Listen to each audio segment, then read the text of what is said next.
Hi hello welcome to Shravana health tips. నేను మీ Shravani. Holistic hospital gynaecologist doctor Lakshmi Tejaswini మేడంతో ఉన్నాము.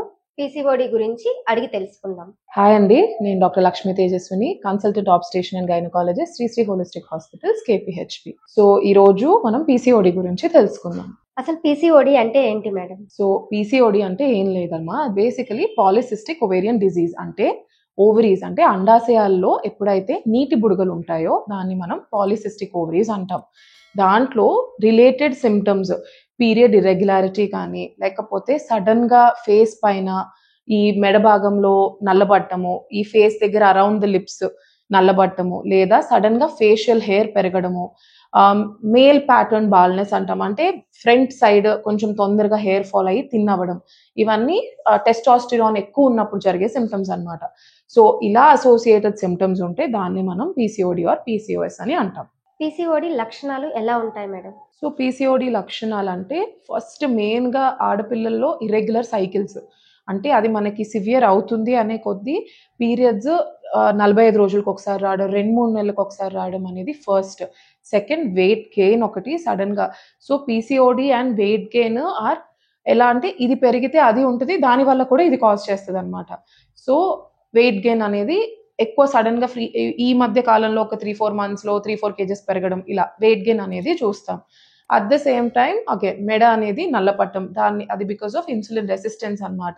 అండ్ ఫేషియల్ హెయిర్ అనేది పెరగడం చూస్తాం కామన్ గా. పీసీఓడి రావడానికి ప్రధాన కారణాలు ఏంటి మేడం? పీసీఓడి రావడానికి మెయిన్ రీజన్ నన్ను అడిగితే ఇస్ ద ఫుడ్. ఇప్పుడు కాలంలో మనకున్న food is the main culprit.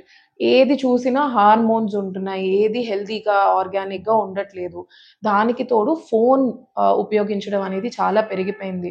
So phone ఉపయోగించడం వల్ల మనకి బ్లూ రేస్, మన ఫోన్లో ఏదైతే నైట్ పడుకునే ముందు ఎక్కువసేపు చూసి పడుకుంటారో, ఆర్ ఫోన్ అనే కాదండి, ఎనీ సార్ట్ ఆఫ్ స్క్రీన్స్ అన్నమాట.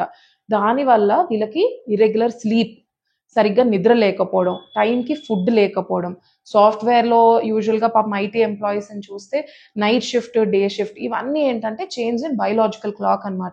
అంటే రొటీన్గా మనకుండే డే నైట్ డిఫరెన్స్, పగలు రాత్రి తేడా లేకోకుండా మన బాడీకి రాంగ్ సిగ్నల్స్ వెళ్ళడంతో హార్మోనల్ ఇంబ్యాలెన్స్ వల్ల దట్ ఈస్ కాజింగ్ ఇప్పుడు మనకి దానివల్ల మెయిన్గా పీసీఓడి అనేది చూస్తున్నాం. పీసీఓడి అనేది ఏ ఏజ్ వాళ్ళకి వస్తుంది మేడం? పీసీఓడి ఇంతకు ముందు మీరు అడిగితే మేబీ కొంచెం ఎక్కువ స్ట్రెస్ ఉన్న వాళ్ళలోనో, లేకపోతే ఇలా 20 years 22 years ఇలా చూసేవాళ్ళం.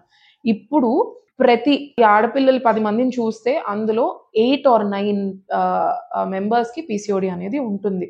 సో పీసీఓడి ఉందన్నంత మాత్రాన మనం ఏదో ఇమీడియట్గా ట్రీట్మెంట్ స్టార్ట్ చేయాల్సిన అవసరం అయితే లేదు, కంగారు కూడా పడక్కర్లేదు. బట్ పీసీఓడి అనేది చాలా ఎక్కువ నంబర్స్ ఇప్పుడు చూస్తున్నాం ఓపీల్లో కూడా. అండ్ ఇప్పుడు రీసెంట్గా ఒక స్టడీ వచ్చింది ఏంటంటే, ఇప్పుడు గర్భంలో ఉన్నప్పుడే, ఆడపిల్లలు గర్భంలో ఉన్నప్పుడే తల్లి ఒక హార్మోనల్ ఇంబ్యాలెన్స్ అండ్ దాని వల్ల కూడా జెనెటికల్ అంటే ఫుడ్ ఆర్ స్ట్రెస్ ఆర్ ఈ డిఫరెంట్ ఫ్యాక్టర్స్ మదర్లో ఉండడం వల్ల పిల్లల్లో పీసీఓడి అనేది ఇంకా పెరుగుతుంది అనేది రీసెంట్ స్టడీస్. పీసీఓడి అనేది వంశపారంపర్యంగా కూడా వస్తుందా మేడం? జెనెటికల్ అంటే ఇప్పుడు ఇంతకు ముందు మనం నార్మల్గా ఫైబ్రాయిడ్స్, క్యాన్సర్స్ అలా చూసేవాళ్ళం అమ్మ.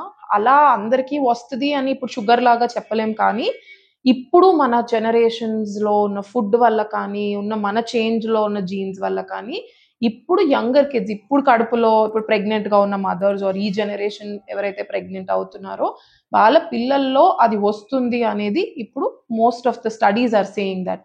అండ్ అది జెనెటికల్ గాను అవ్వచ్చు, ఇంకొకటి మనం తినే ఫుడ్స్ అండ్ కెమికల్స్ పెరుగుతున్నాయి కదా, దాని వల్ల కూడా అవ్వచ్చు. పీసీఓడి ఉంది అని ఎలా నిర్ధారిస్తారు మేడం? పీసీఓడి అనేది స్కాన్లో చూస్తే మనకు తెలుస్తుంది. సో అల్ట్రాసౌండ్లో పాలిసిస్టిక్ ఓవరీస్ ఉన్నాయా అనేది చూస్తాము. కానీ మనకి ట్రీట్మెంట్ అవసరమా లేదా అనేది మాత్రం మీ గైనకాలజిస్ట్ ఎగ్జామిన్ చేస్తే మాత్రమే తెలుస్తుంది. పీసీఓడి ఉన్న వాళ్ళు ఎలాంటి ఆహార పదార్థాలు తీసుకోవాలి మేడం? సో నన్ను అడిగితే maximum treatment for PCOD is life style modification అమ్మా. అంటే ఫుడ్, స్ట్రెస్ తగ్గించుకోవడం, మీ డైట్ మార్చుకోవడం, టైంకి నిద్రపోవడం, ఫోన్ టైం తగ్గించుకోవడం. అండ్ మీ ఇప్పుడు సపోజ్ మీరు బరువు కొంచెం ఎక్కువగా ఉన్నారు, 10% ఆఫ్ యువర్ ఎక్సెస్ వెయిట్ తగ్గితే కూడా మీ పీసీఓడి అనేది తగ్గిపోతుంది. అది ఒకసారి వస్తే లైఫ్ లాంగ్ మనతో ఉండే డిజీజ్ కాదు, మోడిఫై చేసుకోగలిగే డిజీజ్. చాలా మందికి తెలియక దాని మీద యాక్షన్ తీసుకోవట్లేదు కాబట్టి అది ఇంకా పెరుగుతుంది అంతే.